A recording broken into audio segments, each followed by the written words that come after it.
আসসালামু আলাইকুম, সবাই কেমন আছেন? আশা করি যে যেখান থেকে আমার ভিডিওটি দেখছেন আল্লাহর অশেষ রহমতে ভালো আছেন। আমিও আলহামদুলিল্লাহ ভালো।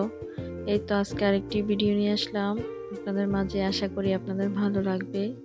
আর যদি ভালো লাগে প্লিজ একটা লাইক দিয়ে ভিডিওটি দেখা শুরু করবেন।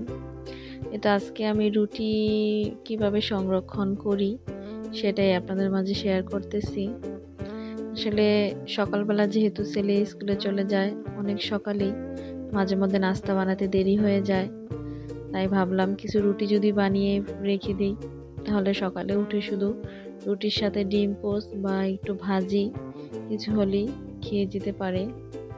তাই আগে থেকেই অনেকগুলো রুটি বানিয়ে আমি যেভাবে সংরক্ষণ করি সেটাই আপনাদের কাছে শেয়ার করতেছি।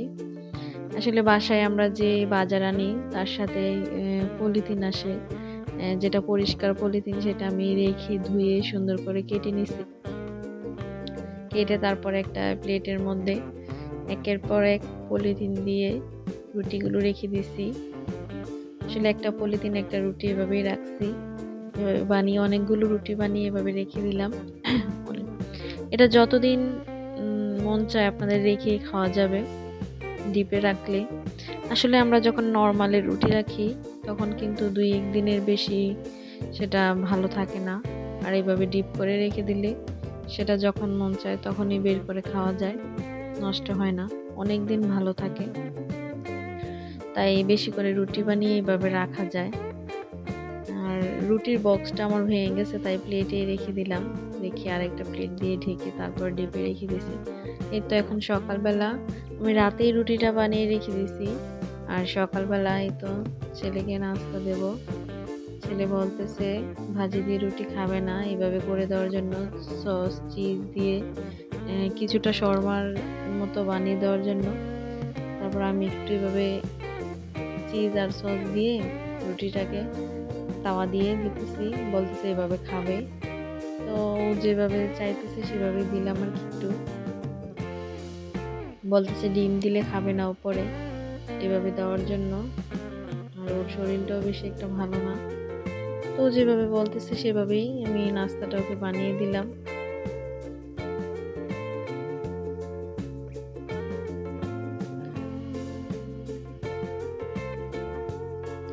আসলে এইভাবে ডিপে রুটি রাখলে রুটিটা একদমই ভালো থাকে।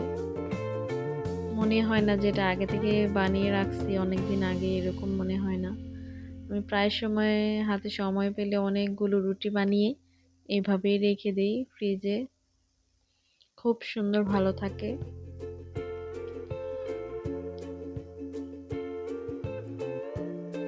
আপনারাও চাইলে এভাবে রাখতে পারেন। আর আমার আইডিয়াটা কেমন হয়েছে আপনারা কমেন্টের মাধ্যমে জানাতে পারেন।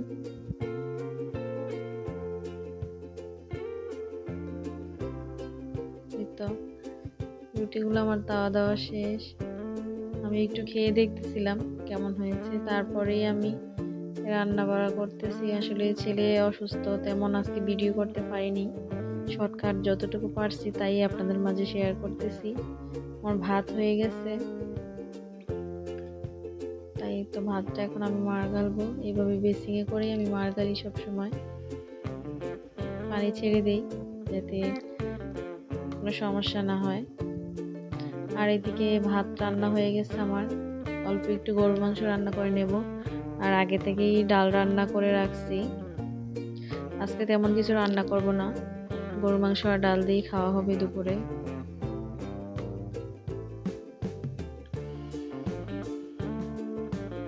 এই তো এখন রান্না বাড়া সবকিছু শেষ করে দুপুরে খাওয়া দাওয়া করতে বসে গেলাম। আর আমার ভিডিওটি আজকে এই পর্যন্তই। যদি ভালো লাগে প্লিজ সবাই একটা লাইক দিবেন, কমেন্ট করবেন। আর আমার ভিডিও দেখতে ভালো লাগলে অবশ্যই চ্যানেলটা সাবস্ক্রাইব করে আমার পাশে থেকে যেতে পারেন। সবাই ভালো থাকবেন, সুস্থ থাকবেন, আমার জন্য দোয়া করবেন, আমাকে সাপোর্ট করবেন। আজকে এই পর্যন্তই। আল্লাহ হাফেজ। আসসালামু আলাইকুম।